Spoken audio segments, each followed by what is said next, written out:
Hello, everybody. Welcome back to the Blessings podcast. I am so stoked today to welcome Craig Siegel to the show. Craig has achieved massive success with his podcast, The CLS Experience, and his company, CLS, which stands for Cultivate Lasting Symphony. And it also happens to be his initials. Little known fact. Because Craig is a person who genuinely wants others to attain their highest potential. His pure heart is all in on this game of life, and he is on everyone's team. Craig knows that when one person wins by shifting their thoughts, beliefs, and behaviors, it triggers a mechanism for others to win. He is a transformation trigger. And if I had to use one word to describe Craig, it would actually be two words. It would be the Latin bona fide, which means with good faith. He's certainly driven, intentionally clear, arrestingly charismatic, and those in the know will tell you he's just a big old love bug. He is the author of the phenomenal new book, The Reinvention Formula, because there isn't a human alive that would not benefit from his special recipe for living the ultimate symphonious life of harmony and alignment. This is my friend, Craig Siegel. I'm so grateful to have you with me. It's such a great way to start the day in this vibe. Welcome, Craig. Oh my goodness, Mitzi. Hands down, the best intro I ever got. And as I take such pride in dishing those out to the guests, I love to see the reaction so that I know firsthand when someone really puts in the effort and customize it. Honestly, that was the most beautiful thing I've ever heard. I couldn't be more excited to be here. There's no place in the world I'd rather be. Let's have some fun. Let's get nuts. Absolutely. I wanted to give you back what you give. I received that. Great. So we already know that you are the king of reinvention, but we're going to go to the heart of it for the first question. What is something about your personal reinvention story that people will be surprised to hear? It's interesting because one thing that I've really put an emphasis on, specifically over the last 2.5 years since I reinvented myself, is being really vulnerable. And so I'm experiencing life and I'm also talking about it as I experience it, as I learn stuff. So to find something that would really surprise people, I think I often talk about that. I'm actually shy and an introvert, which definitely shocks people. But ultimately, I've always been really ambitious. I've always been under this impression that I was here for a much bigger reason, bigger purpose. I just didn't know what it was. And there was a couple stops along the way, and I thought those were them. And I don't mean this in an arrogant type of way, because I want to be very clear. I believe we are all here with great power, and we all have the same amount of power. And the goal is to express that power and greatness over the course of the day, let alone years and years. So I always felt like I was meant for something much bigger. And I finally put it together. And so a lot of people are surprised by the amount of success in a relatively quick fashion. And I say very humbly, I'm not, because I'm married to the process. And also I'm a big believer, huge, in that it doesn't take time. It just takes alignment. So in all aspects, we're just getting warmed up. Absolutely. So we have to understand a little bit about how you got to where you are. So I'm going to take you back in time just a bit so that we could dig into your formative years to set the stage. So I'd like you to imagine your childhood bedroom.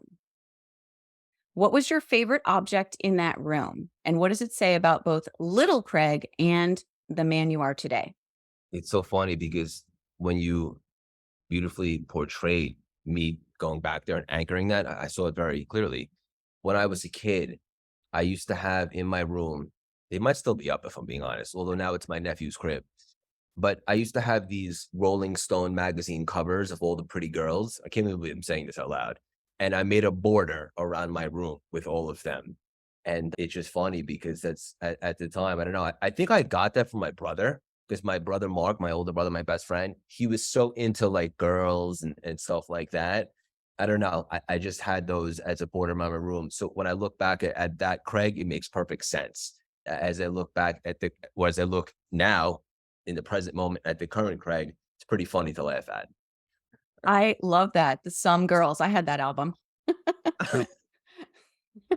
That's all. The Stones. All right. So we're getting a picture here. Let's dig into your early life just a little bit with a little bit of a game. I'm going to call out a stage of life, and I'd like you to give me a word or a phrase that represents that time. So just say the first thing that comes to your mind. Toddler, Blonde hair, elementary school, short, middle school, trying to fit in, teenager, misaligned, misguided. first job. My first real job, there's two that come to mind. One, during a summer job, I was a golf caddy at a country course.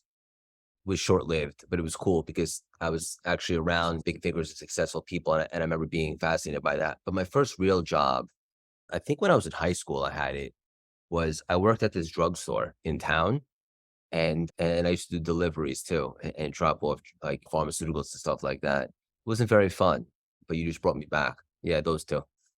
Okay. First car. Acura. Nice. Mine was a 1966 Ford Falcon, so you got me. All right. 20s, Immature. 30s. A gladiator in the wrong arena. Ooh. And right now, today. Aligned. Mm. All right. So now, a lot of times when people do Fun, this by kind the of, way. I know. And a lot of times when people do that kind of an exercise, it brings something to mind. The subconscious will show you something. So is there anything right now that the subconscious is showing you about a story that you want to tell about anything that any of those things triggered for you? I just look back and I think, what a journey. It's like a tale of two different lives, but I'm always still the same person, right? I just put it all together and evolved and grew. I remember, this is a weird story, if I'm being honest, but you asked. Exactly. I'm That's why I do this. Yeah, I know this is embarrassing. I remember very specifically, I was driving the car in the drugstore that I worked at for a delivery. And I remember it was very snowy, and I saw my friend on the road, and he had no idea who I was because I was in this weird delivery car for the drugstore. And so I think I passed him like on the right, like teenagers would do. And he's, who's this guy? And he started chasing me. And I was driving, and we go into this court, and there was so much snow on the ground. And I remember just not crashing, but like driving into this like snow plow purposely for no reason because I was immature and my friend was chasing me.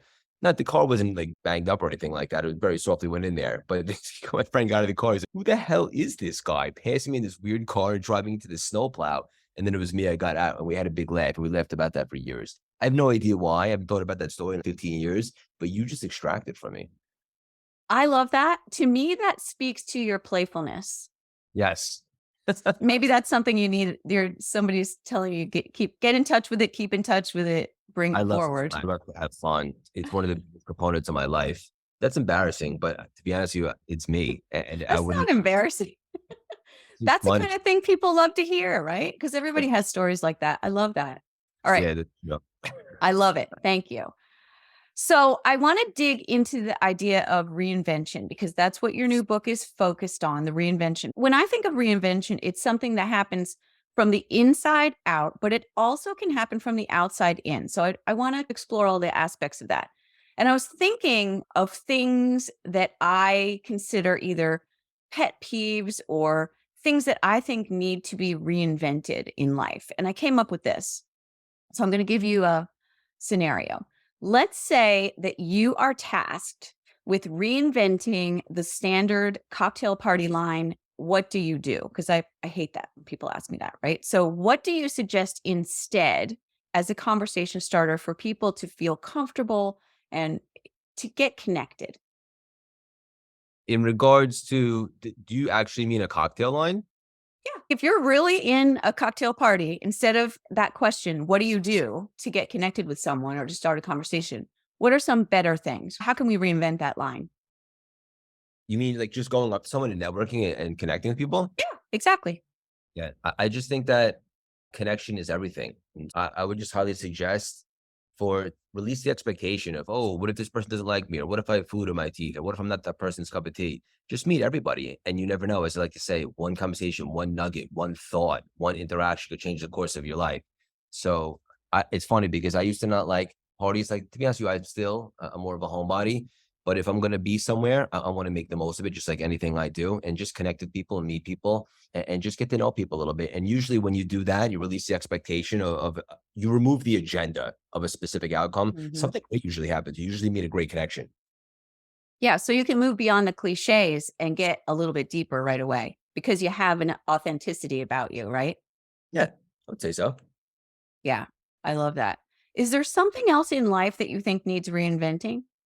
I think actually the phrase reinvention, if I'm being honest, I think when most people think about reinvention, they associate that with starting over, starting fresh. And one of the things that I've really been thinking about a lot lately is that reinvention is not starting over. I believe it's finishing and executing on what you have been dying to do. And I think that one of the things that I'm working on for our TED Talk, now putting that out there, which I'm working on right now, is reinventing the way we see reinvention. And we all have that one thing, that's something that tugs at us, whether it's our soul or our heart. And we often deny it, right? Sometimes it's our weirdness. We try to hide that, or we don't think that the world wants to see us a certain way.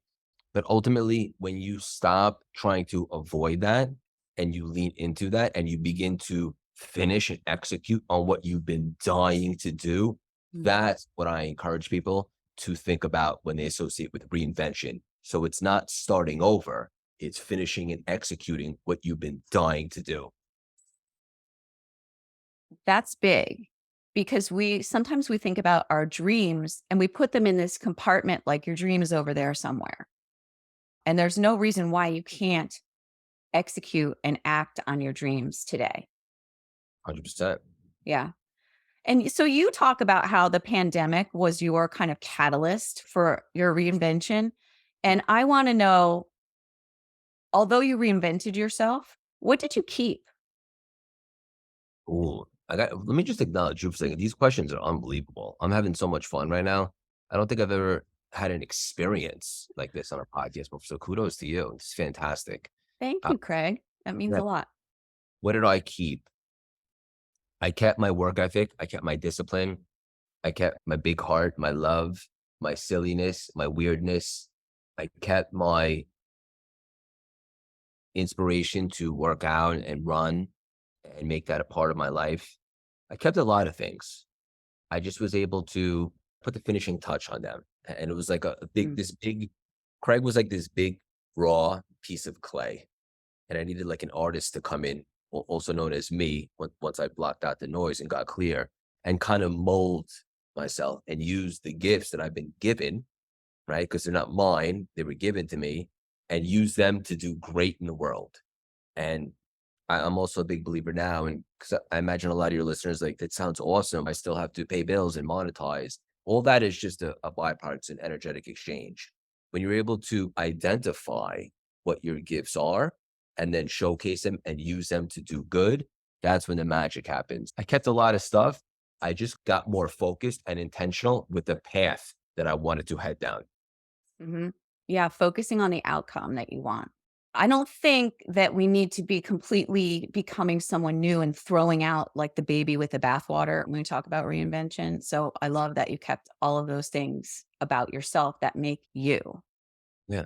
but It's you just added on, That's you it. know. So many people come to me for coaching and stuff, and or they would like to work with me, and I'm very selective these days. But they all want like this secret sauce, or this magic pill, or this cheat code, if you will. But the greatness, the uniqueness, the gifts are inside of us all. Mhm. We have to find a way or someone to help guide us to extract them and be very intentional with what we allocate them to. But we all have those inside of us. It's not anything external that's going to create that lit soul. We have to activate it now by being available and being in alignment, being able to identify that was. And then we can strategically and intentionally guide our superpowers, our skill sets, our gifts, and do a lot of great things. Mhm. Yeah, because aligning with the self, aligning on the inside is what causes alignment to happen in the world. 100%. Yeah. Do you believe that we need a big kind of wake up call event in order to reinvent ourselves or to make these types of radical changes? That's what the plan is for CLS, if I'm being honest, is to put a massive dent in the universe. And that's why I'm so big on community and calling it a family and get the right people involved and just spread the message. Because there's a lot of people out there, sadly, that are settling and not in love with their life or their career or their relationships, and that they know deep down that they're here for something much more. And I want to showcase that you don't have to feel that way. Mm. You can choose a different movie to buy into, different set of characters. You can change the plot. And I know this, and I speak so passionately about it, is because I have total contrast. I was that cat who underachieved, found myself in a really dark place, miserable, all the things. And then it occurred to me that I wasn't actually stuck. I just felt stuck and I had a choice. Just for example, everyone at the beginning of the pandemic had a choice. For those of us that were healthy, you could choose to watch a lot of Netflix, day drink, and not make the most of your time. Or a different choice or a different thought is, I don't know when the world's going to sit still like this. I'm going to make the most of it. And for the first time ever, really get clear on what I want to do next with my life. So I believe that there's always a choice and it's important to choose wisely, for lack of better words. Yeah. But how do you know when it's time? Yeah. Like, how can you recognize when reinvention is needed? Feedback, right? How are you feeling at the end of your day? Are you tired because you had a great day? You gave it everything you got and you got a lot accomplished? Because that's great. Or are you depleted because you're mentally and energetically drained? I remember that feeling quite well. That Yeah. there's two different things right there, is being tired and being depleted. If you're waking up on Mondays and you're looking forward to the weekend, that's a red flag. That was also me, Mm. right? If you're in a relationship and you know it's not the right fit, deep down, you know that you're settling, that's feedback. We're surrounded by data, feedback, and emotional reactions all day long on how we feel about stuff. So, for example, if you're around people that constantly lower your vibe or bring down your frequency, it's not really them. It's you for allowing yourself to be in those situations, knowing, let's just say it happens more than once. So that they're giving you the feedback. You don't really like the interactions very much. So you have to be more selective and protect your energy for the life of you. So if deep down that there's something else out there, you had to go for that. You got to go for it because everyone that I know that's a bit older, they don't regret taking shots and stuff not working out. They always, 100 out of 100 times, regret the shots that they didn't take. Everybody listening to this knows there's, oh, wow, they're having a great conversation right now. I always wanted to try this, or I was really curious to see if that would work, or I know this isn't the right partner for me.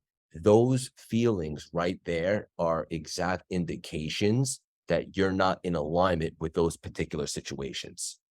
Mhm. I love that starter that I've always wanted to. I think if people just take a moment to complete that sentence, that'll Mm, lead them somewhere really important. love that. But yeah, and a lot of people I think block that feedback. I don't know if they're just not open to it. And you always talk about being available for things. And I think that's a beautiful way of putting it. I know that's happened in my life. I thought that I had a good life. I thought I had everything set up. And then I realized I was playing small. And at some point, people have these shifts in consciousness. And then it's a moment to say, all right, I've got to open the door and things will come in. So, how do you keep the door open? How do you not get into a place where you're getting complacent or settling where you are? Stepping out of your comfort zone. I'm a big believer. And with CLS Live, the event that we threw, like the main theme of that one specifically was clarity follows action. And Mm. I encourage everybody, if deep down there's more out there, you got to put yourself in uncomfortable situations or what appears to be uncomfortable, such as going to an event, meeting people, putting yourself out there, right? Maybe instead of working out at your place, you belong to a gym. This way you have the opportunity to be available to meet people, whatever the case may be.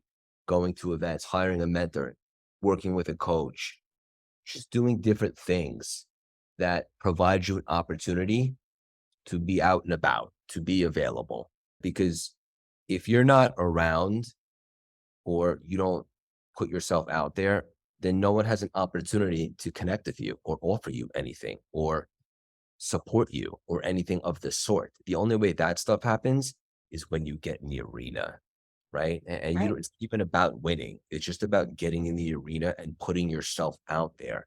And when you do that, something great always happens. And if it's not the thing, it'll be the thing that leads to the thing and so forth. The only way you lose is if you don't open that door and you just sit at home and sulk and say, oh, I know I'm here for more, but don't do anything about it. So bottom line, you got to get in the arena, whatever that arena is for you at this moment. Hmm. That's so true. And when you do that, you also expose yourself to opportunities for things that might not work out for you or that might not be aligned for you. True. And that's okay because it's guidance. It's showing you what is aligned and what direction you should go in. It's also Um, data. Yeah. yeah, it's data. It's all data. And so along those lines, they always say that your most difficult experiences are your greatest teachers. And this has been a big reframe in my life, reframing experiences as big teachers. So, can you talk about a time when you might have encountered a difficult experience that turned out being a great teacher for you? I would say my Wall Street journey, because I had success, and I say success at that season, what I define success as is making money. And just to be clear, it's a part of success for sure, but it's not the whole part. I know that now. And I really learned work ethic and discipline and being obsessed in a good way about wanting to do well. And I achieved a lot of milestones there. Now, granted, to use my analogy from 20 minutes ago, I was a gladiator in the wrong arena. And there was a lot of unhappiness there, a lot of sadness, a lot of heartbreak, disappointment, stuff like that, as you can imagine, that comes with the unpredictability of that industry and just not the right people and so forth. But ultimately, what that taught me was that I can be successful at something that I had no prior experience in, right? When I got to Wall Street, I was a fish out of water. I didn't really know sales skills, nothing, but I taught myself. And also, I saw people that were succeeding very well. And I think this is a good nugget for your listeners. When you see other people winning or succeeding, if you're not clapping, at least internally, you're missing the point. Because even if you don't like them, whatever the case may be, they're just showcasing what's possible. And so when I got to Wall Street, I started seeing these people succeed. I said, if they could do it, I could do it. It's only a matter of time before I put in the work. I learn, I get experienced. I'll work harder than anybody. And so all those great attributes that made me successful at that season gave me the confidence that when I was going to start into CLS with no following, no connections, nothing going on, it occurred to me that if I could have done all that starting from nothing, those skills, I'm not starting over. Those Right. skill sets, those characteristics that I cultivated and developed over time, they're transferable. And it wasn't actually Wall Street that made Craig successful. And I believe this to be for everybody. It's not the thing that makes anyone successful. It's you. It's me. It's everybody listening.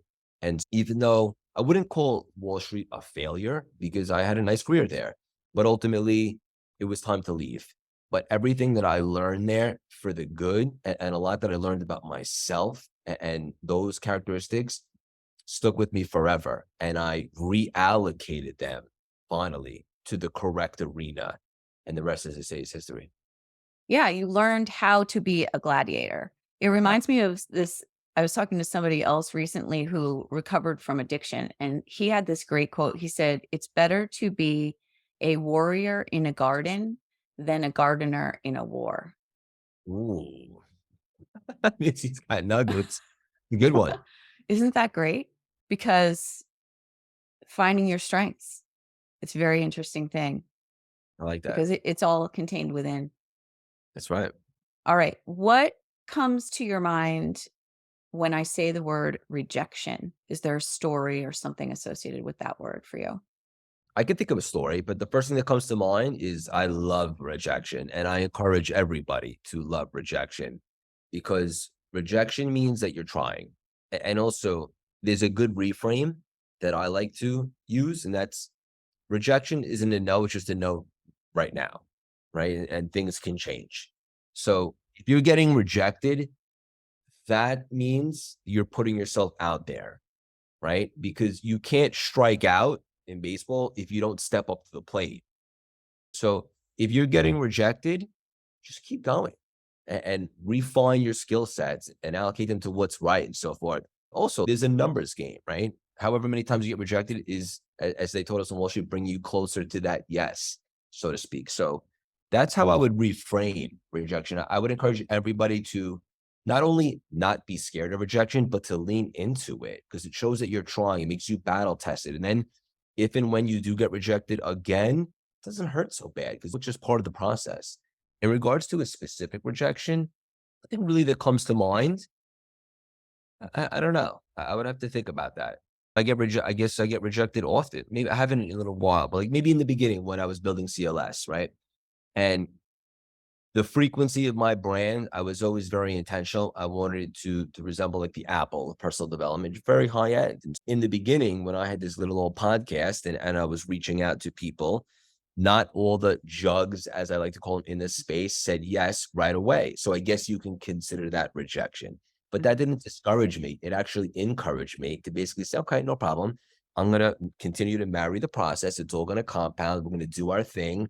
And I have a feeling you'll be asking us sooner than later, and then surrender and flow and just keep building. And sure enough, that's exactly what happened. So that rejection ultimately inspired me.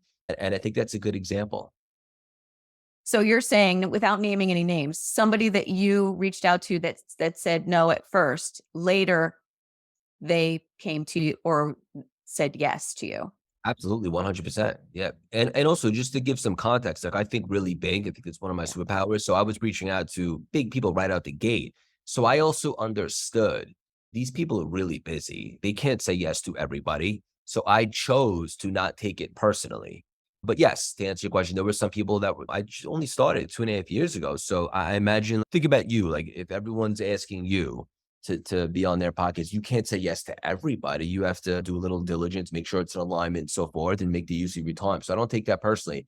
But to answer your question very specifically, yes, there were some people that weren't available, and then they ended up coming back and requesting if we would be honored to have them on our show, so to speak. So yes, Yep. I love that. I love that. That could work for anybody. 100%. Yeah. Okay. I'm going to throw in a fun question. All right. I like to think in terms of metaphors, right? And I think you can tell a lot about a person from their playlist. And back in the day, we would take somebody's iPod and we would look and see, like in a flirty way, okay, what's on your playlist? What's on your iPod? And I remember when I first met my partner and he took my iPod and he's, oh man, your Marley to dead ratio is way off. And he actually took my iPod home and put all kinds of songs on it. It was like one of the best things that he ever did for me. And so I like to think about somebody in terms of what's on their playlist. So I want to know, if we were to look on your playlist, what would we find? Or do you have a theme song? Are you sure you want to open this door? I am 100% in. Yes. If you thought I was weird before this question, forget about it. I have this weird obsession with Lana Del Rey, which is a little strange. I have a whole Oh, playlist of hers that I love. And she's, for some reason, I feel like she's like her own genre. I can listen to her at any time, whether I'm running a marathon or I'm at the gym or I'm just chilling, I'm going for a walk, whatever the case may be. So you'll see a lot of Lana Del Rey. I'm a big fan of the oldies. I love Queen. I'm very inspired by Freddie Mercury. I love you too. I love Guns N' Roses. I love all the oldies. I even like Prince, some of that stuff. I like the Rocky soundtrack. I used to listen to a lot of hip hop when I was a bit more immature back in the day. And it's funny, I haven't listened to hip hop in quite a while. And when I ran my most recent half marathon, which is about 3 weeks ago, I wanted to go into a little bit of a darker place because I wanted to achieve a result that I never received. And in order to do that, you got to go someplace you've never been. So I listened to old school Eminem for the first time oh, in yeah, years. I love that stuff. I gotta tell you, it took me like in a little bit of a dark place in a good way. And I was able to channel that, and I ran faster than I ever ran in my life. So that was fun to bring back Eminem. Alessia, my fiance, she has really good music. That's not like dance music, but like good vibes. And I often get stuff from her. But my playlists are all over the place, Mitzi. But those are some right there. That to me is a sign of a very well-rounded, open-minded, fun person when your playlist is all over the place. I love But that. All right, awesome. Along those lines, what was your first concert? Dave Matthews Band. Oh, yeah. Remember Love them? Yes, I do. I love Dave Are they still Matthews. going? Yeah, I think so. Wow. I don't know if they tour, but I think he's still around. Bringing me back in this conversation. It's awesome. It's quite fascinating. Yeah, that's fun. Oh my gosh, so good. All right. Since you went there, let me ask you this question. I know that you talk a lot about Alessia, your fiance, who she is just she's like an angel. She's a light. She's a beautiful person. And I want to know, how did you know that she was the one? Feedback, right? The feeling, Mm. emotions. I knew in 2 seconds. I had a couple other relationships. I had a few long-term relationships back to back. One was 5 years prior to Alessia, and then one before that was like 4 years. And I knew deep down, both those relationships, this is not my person. But I wasn't the same Craig I am today. Maybe I think I felt like maybe insecure that I wouldn't find anything better or whatever the Mm. case may be. And just to be clear, I'm not saying that I was right and that those people were wrong, because we weren't in alignment for each other. But when I met Alessia, I was at a place in my life where I just started to find myself. I had started CLS. We had a bit of traction. I was really loving it, the journey. And in regards to looking for a relationship, I didn't have any expectations. I put myself out there a little bit, but my main focus was CLS and just building whatever happens. And I know how the universe works. When at least expecting it, I don't want to cause any resistance. If something happens, great. If not, just going to keep building the empire. And Alessia and I met for a cup of coffee on Valentine's Day, 2021, which was weird in itself, because typically the old Craig, I'd meet someone for a drink, but for some reason we met on Valentine's Day for a cup of coffee. And within, I would say, a minute, I was like, oh my goodness, this girl's fantastic. She was just kind, funny, authentic, obviously beautiful. And she just gave me these unbelievable vibes. But one thing that I did differently, and it's interesting, I never publicly talked about this, when I was dating her for the first few months, I didn't put any type of label or expectation on it. Like my parents would always ask me, Craig, so you see anyone? I'm like, they love to fish, and I'm known as being so private. But I was like, yeah, Dad, I'm seeing someone. We'll see how it goes, but I'm really enjoying it. That's all I'm going to say. And I didn't force anything. And it just developed so beautifully and organic until eventually she was like, so what are we now? And I was like, since you asked, I was going to ask you, I would love for you to be my girlfriend and so forth. I'm not looking for anything else.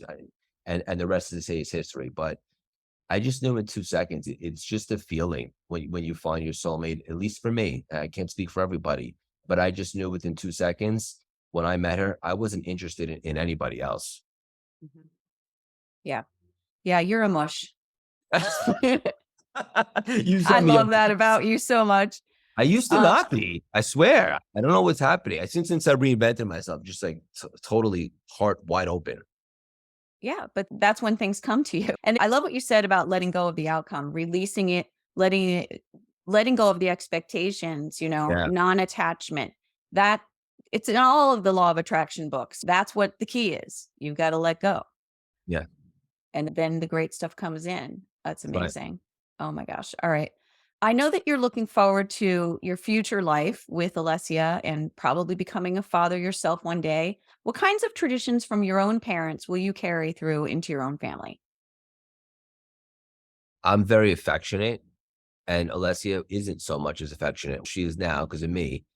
But I guess that's the way they would grow up. She grew up in Ukraine for the first 14 years of her life, a bit of a different lifestyle. Mhm. My parents are so loving. They're a bit older now and dealing with some health things, but they're still going. They've been married 50 years. One thing that they did is they were so loving with me and my brother, so affectionate, hugging a lot, kissing and stuff like that. I do that now with my dog, Whiskey. I do that with Alessia. And it's one of the ways I guess I express myself on how much I love someone. So I definitely want to do that. One thing that I need to be better at, if I'm being honest with you, is I love this dog so much. that sometimes I probably don't get mad when he misbehaves as I need to so that he can be disciplined so I could set him up for a much better future. And my mom was the strict one with me. She was a teacher. She was scary. But my dad was like how I'm acting with whiskey, where like he would get mad and then you would feel bad, but I am aware of it and I need to do a better job of putting my foot down because that's how you grow and learn. So I guess the first thing that comes to mind is just really affection and having a really close family. Having a dog, I think, is the best practice for having a family. Yeah, I would say so. It's harder in a lot of ways having a puppy. Yeah, it's not easy. Sure. I know that you're very humble, but I want to ask you to be bold and tell me, what do you think it is about you that makes people gravitate toward you to look for advice? Great one. I think in the beginning, it was the energy and passion is how CLS really caught fire, right? Because even if you didn't really know what was going on, you can watch one of my videos or see a piece of content and be like, whoa, let me watch a little longer. That was captivating, right? And that's one thing that I took pride in the beginning. So I think also people understand that I love this stuff so much. I'm obsessed with growth. I'm learning every single day. I genuinely want to see everybody win and do really big things. And I think that's rare because you look around and you see a lot of people, even people that you're probably fond of on Instagram or in this space. A lot of people are out for themselves. And I'm not saying that's bad or pointing figures. I'm just telling it like it is. And my thought process is like, I want us all to win together and experience life like that. That, and also, I didn't just come out of nowhere. Like, I built businesses. I went from not being able to run all these marathons. I've been studying personal development like it was my career, even though it wasn't Mhm. for 15 years. And so I have all this information and wisdom and knowledge, and I combine that with business tactics. That, and also just the simple fact that what we've done in a relatively short amount of time to build a personal brand the way we have, we've obviously done something right. Mhm. So I think you put that all together, and I think that's what's so contagious and makes people gravitate towards us. Yeah, it's true, because by helping yourself, it's like that infinity loop, if you can picture it. By helping yourself, you help others, and by helping others, you help yourself. And it just continuously flows. If you can get in that loop, you can put yourself in there, like picture that symbol and put yourself into it. That's right. That's like the way to live. That's the kind of like the magic trick to life. And also, there's enough for everybody to win. There's Absolutely. more than enough for everybody to win. So we might as well all win. It's not like if I'm Why winning so not? much, now Mitzi can't. No, there's enough for all of us. You have to be able to, there's enough light and abundance out there, literally for all of us. The key is to be available for it so you can express it, so forth. Mhm. So I encourage people to understand that there's more than enough for all of us to win big. There is. Think about the size of the universe. It's infinite. That's right. It's all there for us. What's your favorite way to pay it forward? I would say free content, adding value, the podcast, um, any way that I can show up, deliver, and help somebody, whether it's change their mindset or open up the way they think. I think the book is really on my heart right now. That's my assignment Mhm. because anybody can essentially grab the book. And that's everything that I've learned and applied up until this point, 38 years young. So that's a good way. And then also something that I'm going to start doing right now. Actually, I was just learning this last night in Kabbalah is I want to start giving stuff away and donating, but anonymously and not have an agenda to receive any credit from it. Although I haven't really done that yet, my intention is to start doing that. Yes, I think that's so important because you see so many people online, they'll do something nice for someone and then they'll make a reel about it. Yeah. And it's not, it takes something away from the experience. The idea of doing things anonymously, just from the heart, just as part of you, Yep. I think that could be life changing. 100%. Because when you give to receive, you're missing the point. Exactly. When you give, you will receive. Correct. But You get it, mates. yeah, I do. So make a prediction for me. When will you, do you think, reinvent yourself again? And what will it look like in the future? Great question. What I'm doing now, I will be doing in some capacity for the rest of my life. That's why my soul is here. And I finally found a way to express it.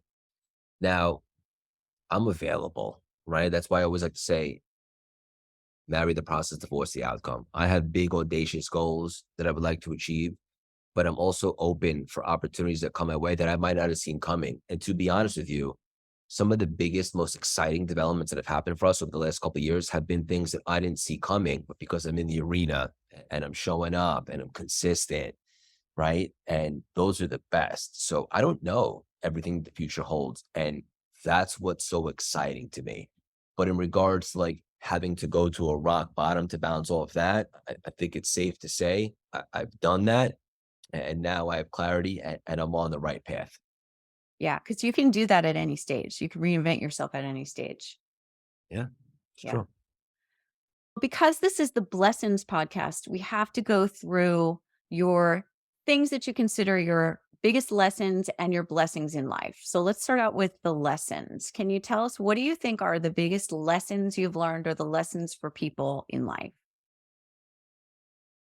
Biggest lessons I've learned: failure is not finite unless you give up or unless you Mm.